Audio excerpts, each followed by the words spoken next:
मिनश्शैतानिर्रजीम बिस्मिल्लाहिर्रहमानिर्रहीम अल्लाहुम्मा सल्लि अला मुहम्मद व आलि मुहम्मद वज्जल फरजहुम वसाहिल मखरजहुम अल्लाहुम्मा अज्जल वलियकल फरज।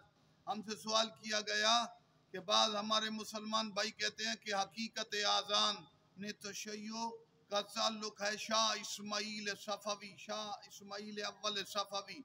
उस वक़्त शिया आज़ान में अली वलीउल्लाह और कहा गया, हालांकि ये बात गलत है। शाह इस्माइल सफ़वी के आबा व अजदाद भी नहीं थे, शायद सफ़वी ख़ानदान का वजूद ही ना हो।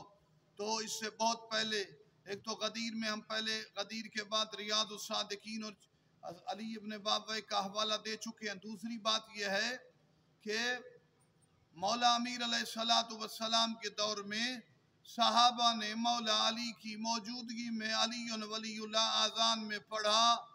कौल मासूम, फेल मासूम, तकरीर मासूम सुन्नत है और याद रखें शियारात मदम में से है। तो लिहाजा सरकार खुमैनी कबीर ने अपनी किताब में फरमाया कि वो आज़ान जो अल्लाह को कबूल है उसमें अली वलीउल्लाह का बयान है।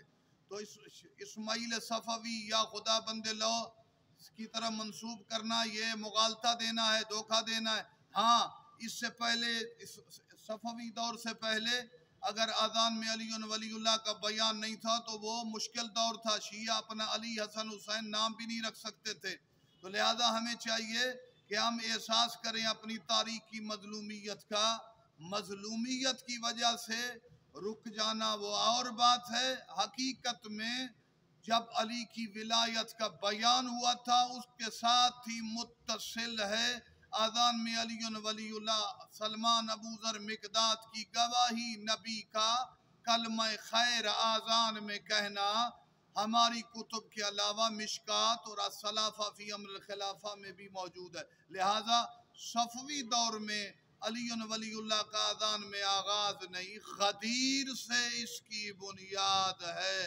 अल्लाहुम्मा अज्जल वलियकल फरज। अल्लाहुम्मा सल्लि अला मुहम्मद व आलि मुहम्मद। वस्सलामु अलैकुम व रहमतुल्लाहि व बरकातहू।